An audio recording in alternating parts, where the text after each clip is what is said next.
تو جب آپ کا بھی گزر کسی قبرستان سے ہو تو آپ کو بھی چاہیے کہ آپ قرآن کی آیتیں، قرآن کی سورتیں پڑھ کر اور مردوں کی بخشش کے لیے دعا کریں۔ ہو سکتا ہے اللہ تعالیٰ کو یہی آپ کی ادا پسند آ جائے اور اسی نیکی کی وجہ سے اللہ تعالیٰ آپ کو معاف فرما دے اور آپ کی بھی بخشش ہو جائے۔ اور ہو سکتا ہے کہ آپ کی قبر سے بھی کوئی گزرے تو فاتحہ پڑھتا ہوا گزرتا چلا جائے۔ یہ بہت اچھی بات ہے کیا کر کہ رہے ہیں؟ آپ ایک دوسرے کی مدد کر رہے ہیں، آپ ایک دوسرے کے کام آ رہے ہیں۔ تو جب ایک بندہ دوسرے بندے کے ہاتھ کام سے لگا آتا ہے ختم بھائی، تو اللہ تعالیٰ ان سے کیا راضی ہے یار؟ ہوتا ہے، اللہ ہاں تعالیٰ ان سے خوش ہوتا ہے۔ اور یہی ہونا چاہیے کہ آپ اللہ کو راضی کریں اور اللہ کی رضا کے بلوٹوث لیے لگایا رکھا ہے؟ اللہ کے بندوں کی مدد کریں۔ وہ قبرستان سے گزر رہا تھا تو اس نے سوچا کہ چلو سورہ فاتحہ کی تلاوت کریں اور ان کو بخش دیں، تو ہمیں بھی ثواب ملے گا اور انہیں بھی ثواب ملے گا، اور یہ بہت اچھی بات ہے۔ تو اس نے ایک قبر کے قریب وہ گیا اور جانے کے بعد جیسے ہی اس نے پڑھنا شروع کیا تو اس کی نگاہ ایک ایسی قبر پر گئی کہ اس قبر کے اوپر سانپ بیٹھا ہوا تھا، بڑا بھیانک سانپ تھا۔ تو جب اس نے سانپ کو دیکھا تو وہیں سے اس نے ایک ڈنڈا اٹھایا اور سوچا کہ قبر پر سانپ بیٹھا، چلو اس کو مار دیتے ہیں۔ جیسے ہی اس کو مارنے کے لیے آگے بڑھا وہ سانپ اس قبر کے اندر لایا۔ جب قبر کے اندر وہ گھس گیا تو یہ شخص بھی اس قبر کے قریب گیا، اور جیسے ہی اس قبر کے قریب پہنچا تو اسے بہت بدبو محسوس ہوئی۔ اس نے کہا یار یہ بدبو اور اس قبر کے پاس سے آ رہی ہے۔ یہ بیٹھا، بیٹھنے کے بعد اس نے دیکھا کہ سوراخ بھی وہیں پر تھا اور سانپ اس کے اندر چلا گیا قبر کے۔ اس نے مٹی اٹھائی اور مٹی اٹھانے کے بعد مٹی کو سونگھا۔ جب مٹی کو سونگھا تو مٹی میں بہت بری بدبو آئی۔ اس نے مٹی کو پھینکا۔ اس نے کہا یار ایسا کیسے ہو سکتا ہے، اس مٹی میں تو بہت بری بدبو آ رہی ہے۔ تو اس نے وہیں پڑوس والی قبر سے مٹی اٹھائی، اس کو سونگھا۔ اس میں بہت اچھی کستوری کی خوشبو آ رہی تھی، بہت بہترین خوشبو آ رہی تھی۔ اس نے کہا ایسا کیسے ہو سکتا ہے کہ پڑوس والی قبر میں بدبو آ رہی ہے اور سائڈ والی قبر سے بہت اچھی خوشبو آ رہی ہے؟ تو اس نے وہاں پر دیکھا پتھر پہلے کے زمانے میں لوگ رکھ دیتے تھے، اس پر سب لکھ کر اور لگا دیتے تھے۔ آج بھی کہیں کہیں قبرستان میں آپ دیکھو، میں اکثر گیا ہوں بریلی شریف میں، اکثر قبرستان ہے کہ جس میں وہ لوہے کی ٹین کا یا کسی چیز کا ایسا کچھ بنا دیتے ہیں، اس میں لکھ دیتے ہیں مرنے والے کا نام، پتہ اور تاریخ وغیرہ ڈال دیتے ہیں۔ تو پہلے کے زمانے میں پتھر اس پر سب لکھ دیا کرتے تھے کہ کتنی اس کی عمر ہے، کتنی عمر میں اس نے انتقال کیا اور کیا نام ہے، کیا پتہ ہے۔ اس نے دیکھا پتھر لگے ہوئے تھے، اسی پتھر پہ اس کا نام، پتہ، ایڈریس سب لکھا ہوا تھا۔ اس کو اس نے پڑھا، پڑوس والی قبر پر دیکھا کہ یہ کس کی ہے، تو اس کا بھی نام، پتہ، ایڈریس۔ تو اس نے دیکھا تو وہ دونوں بہنیں تھیں، ایک کی عمر 25 سال تھی، ایک کی عمر 20 سال تھی۔ اب اس نے سوچا کہ چلو اس کی کہانی کیا ہے، اس کے پیچھے کا ریزن کیا ہے، کہانی کیا ہے، معلوم کرنے کے لیے ان کے گھر چلنا پڑے گا۔ وہ چل دیا، چلتے چلتے انہی دو لڑکیوں کا گاؤں آ گیا۔ اس کے اندر انہوں نے جب تلاش کیا تو وہ گھر آ گیا کہ لڑکیوں کا جو گھر تھا وہ گھر آ گیا۔ دروازہ کھٹکھٹایا، ٹوٹا پھوٹا گھر تھا، دروازہ کھٹکھٹایا، اندر سے ایک بوڑھی خاتون نکل کے آئی اور ان کے ساتھ کوئی نہیں رہتا تھا، وہ بوڑھی خاتون تھی۔ اس نے پوچھا اماں آپ ہی اس گھر کی مالکن ہو؟ کہاں میں ہی، بتاؤ کیا بات ہے، کہاں سے آئے ہو؟ کہ اماں یہ بتاؤ وہ دونوں بیٹیاں آپ ہی کی ہیں؟ نام بتایا۔ کہا رہے یہ تو میری بیٹیاں ہیں لیکن ان کا تو انتقال ہو گیا، ان کے بارے میں اب آپ کیا پوچھ رہے ہو، کیوں پوچھ رہے ہو، اور کہاں سے آئے ہو آپ؟ تو اس نے پورا واقعہ بتایا کہ اماں ایسی بات ہے کہ ہم قبر کے پاس کھڑے ہو کے فاتحہ کی تلاوت کر رہے تھے، سورہ فاتحہ پڑھ رہے تھے، تو ہمیں ایک سانپ نظر آیا جو قبر کے اوپر بیٹھا ہوا تھا، ہم اس کے پیچھے بھاگے، وہ قبر کے اندر چلا گیا۔ میں نے قبر کی مٹی کو اٹھایا تو وہ بہت بدبو کر رہی تھی۔ اماں پڑوس والی قبر بہت خوشبودار تھی، اس کی مٹی بڑی خوشبو، اور وہ دونوں آپ ہی کی بیٹیاں ہیں، ایک کی عمر 25 سال، ایک کی 20 سال، تو 20 سال والی لڑکی آپ کی، اس کی قبر سے بہت اچھی خوشبو آ رہی تھی، اور جو 25 سال والی لڑکی تھی اس کی قبر سے بہت بری بدبو آ رہی تھی اماں۔ تو کہا اچھا بیٹا اندر آؤ میں تمہیں بتاتی ہوں۔ کہا اماں مجھے بس یہ بتا دو یہ کہانی کیا ہے اس کے پیچھے؟ کہا سنو بیٹا بیٹھو، پانی لائی، پانی پلایا۔ کہا سنو میری 2 بیٹیاں تھیں اور دونوں بڑی پیاری تھیں۔ تو ایک دن کیا ہوا، میں اس والی کی کہانی پہلے آپ کو بتاتی ہوں جس کی قبر سے بدبو آ رہی تھی۔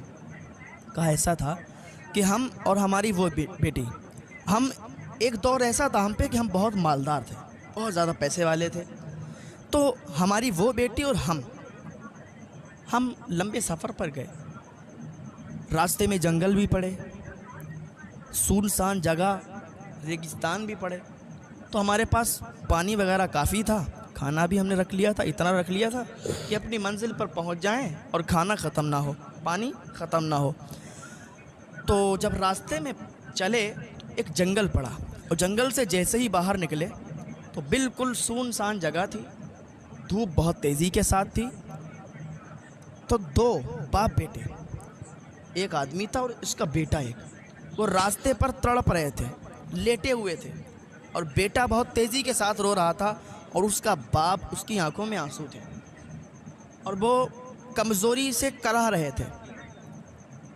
تو جیسے ہی ہماری سواری ان کے قریب پہنچی تو وہ راستے میں تھے، تو ہماری بیٹی جو تھی وہ راستے میں، اب ان کو دیکھا تو سواری سے اتری اور ان کے پاس گئی.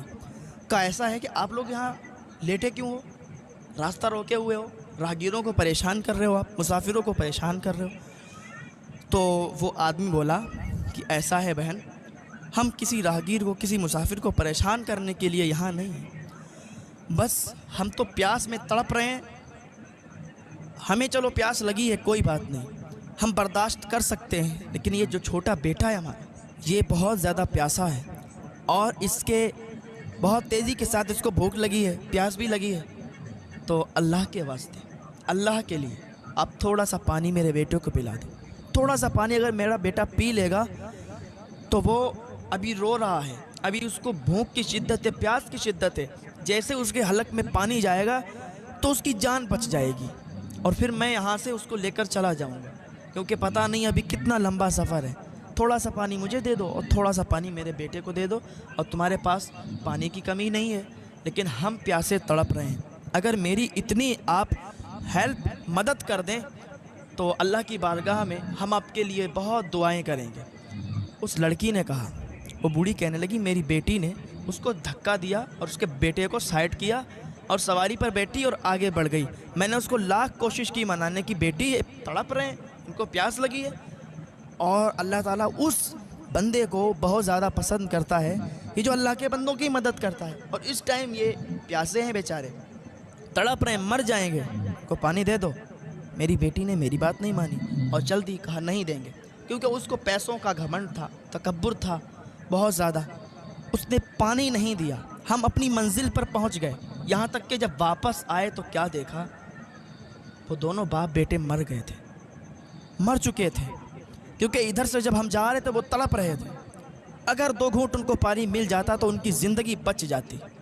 میری بیٹی نے ان کو مار دیا، میری بیٹی نے ان کو پانی نہیں دیا. لیکن میری بیٹی تو اتنی منحوس تھی کہ اس کی وجہ سے وہ دونوں باپ بیٹے مر گئے، لیکن اس کو کوئی پچھتاوا نہیں ہوا، کوئی پچھتاوا نہیں ہوا، بلکہ اور خوش ہو گئی کہ دیکھو میرے پیسے اور میری دولت اور میرا پانی میں نے اس کو نہیں دیا اور اس کی ڈیتھ ہو گئی، مر گئے دونوں.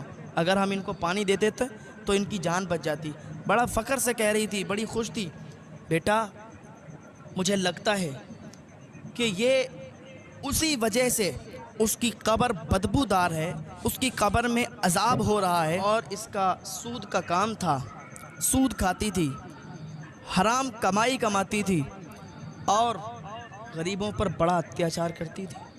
میرے بھائیوں، اگر آپ کے دروازے پر کوئی غریب سوال آ کے کرے تو اس کو تھوڑا بہت آٹا چاول یا تھوڑے بہت پیسے دینے سے انکار مت کرنا. یہ مت کہنا کہ میرے گھر نہیں ہے. ہو سکتا ہے کہ اللہ تعالیٰ نے آپ کا امتحان لینے کے لیے اپنے کسی فرشتے کو بھیجا ہے. ہو سکتا ہے اللہ تعالیٰ کون سی آزمائش میں آپ کو ڈال رہا ہے اور آپ کا امتحان لے رہا ہے. تو کبھی بھی یہ مت کہنا کہ ہمارے گھر نہیں ہے. اگر آپ نہیں دے سکتے تو اس سے یہ کہہ دینا کہ بھائی آپ آگے دیکھ لیجئے، ہم آپ کو نہیں دیں گے، نہیں دے سکتے. یہ مت کہنا کہ ہمارے گھر ہے نہیں، کیونکہ اللہ تعالیٰ بہت ناراض ہوتا ہے. اور دے دینے میں کوئی انسان کی دولت گھٹ نہیں جاتی. اگر 100 فقیر، 100 مسکین آپ کے دروازے پر آئیں اور آپ ان 100 کو دے دیں تو آپ کا مال گھٹے گا نہیں، بلکہ اللہ تعالیٰ اس میں اور برکت عطا فرما دے گا. آپ کو پتہ بھی نہیں چلے گا کہ ہمارے یہاں آ کہاں سے رہا ہے. ہاں بھائی، یہ بات حقیقت ہے. تو وہ کہتی اسی وجہ سے اس کی قبر میں وہ عذاب ہے، اور اس کی جو قبر کی مٹی ہے بدبودار اسی وجہ سے ہے، کیونکہ ایک دوسرے کی غیبت، چغلی اور سود کا کاروبار کرتی تھی اور غریبوں کو بہت ستایا کرتی تھی۔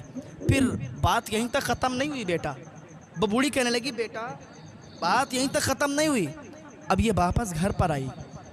گھر پر آنے کے بعد اس کی چھوٹی جو بہن تھی بہت خوش ہو گئی کہ اماں اور بہن واپس آ گئی ہیں۔ تو جیسے ہی اندر یہ داخل ہوئی تو میری چھوٹی بیٹی سے کہنے لگی کہ دیکھ آج میں نے کتنا بڑا کام کیا۔ تو میری بیٹی بولی کیا کام کیا؟ کہا میں نے ایک پیاسے انسان کو پانی نہیں دیا، میں نے ایک پیاسے بیٹے کو پانی نہیں دیا، پیاسے باپ کو پانی نہیں دیا، اور تڑپ تڑپ کر وہ مر گئے۔ اور ہنس رہی تھی اور تالیاں بجا کے فخر کے ساتھ یہ اپنی غرور اور گھمنڈ میں کہہ رہی تھی۔ چھوٹی بیٹی نے جب اتنا سنا سر پکڑ کر بیٹھ گئی، کہا تجھ پر لعنت ہو، تو کیسی ہے؟ تو نے دولت کے گھمنڈ میں، غرور میں آ کے تو نے 2 لوگوں کی جان لے لی، تو نے 2 لوگوں کی ہتیا کر دی۔ ارے توبہ کر توبہ، اللہ کا عذاب نہ تجھے پکڑ لے۔ وہ کہتی ہے، وہ بوڑھی کہتی ہے کہ میری بیٹی پر کوئی اثر نہیں ہوا، وہ اور خوش تھی، فخر کے ساتھ کری تھی کچھ نہیں ہوگا۔ ایسے تو نہ جانے کتنے لوگ دنیا میں مرتے ہیں، کوئی کسی کی مدد نہیں کرتا، کچھ نہیں ہوتا ایسے، اور وہ فخر کے ساتھ کہہ رہی تھی۔ تو چھوٹی بیٹی پر اس بات کا اتنا اثر ہوا کہ میری چھوٹی بیٹی نے فوراً زمین پر گھٹنوں کے بل اللہ کی بارگاہ میں ہاتھ اٹھا کر دعا کی، مولا معاف فرما دے، مولا کہیں اس کی نحوست کی وجہ سے مجھ پر بھی عذاب نہ آ جائے، تو مجھے بھی نہ پکڑ لے، یا اللہ معاف فرما دے، میں اپنے سچے دل سے توبہ کرتی ہوں، میں تمام گناہوں سے توبہ کرتی ہوں، مجھے معاف فرما دے۔ پھر اس نے ایک معمول بنا لیا، محلے میں ایک غریب گھر تھا، وہ بچے تھے چھوٹے چھوٹے، تو میری بیٹی کیا کرتی تھی کہ اپنے حصے کا آدھا کھانا ان تک پہنچا دیتی تھی، آدھا کھانا ان کو دے کے آتی تھی، اور جب تک وہ زندہ رہی تب تک میری بیٹی نے ان کو کھانا پہنچایا۔ ہو سکتا ہے کہ اسی وجہ سے میری چھوٹی بیٹی، اس کی قبر خوشبو سے معطر ہے، خوشبو سے مہک رہی ہے، اور میری بڑی بیٹی جو تھی اس کی قبر جو بدبو آ رہی ہے وہ یہی وجہ ہے۔ اللہ اکبر! دیکھا آپ نے کہ اگر آپ کسی کی مدد کرتے ہیں تو اللہ تعالیٰ کتنا خوش ہوتا ہے آپ سے، کتنا راضی ہوتا ہے۔ اگر آپ چاہتے ہیں کہ ہمارا گھر جنت میں بنے، اگر آپ چاہتے ہیں کہ ہمیں بھی جنت میں جگہ مل جائے، تو آپ غریبوں کی مدد کریں۔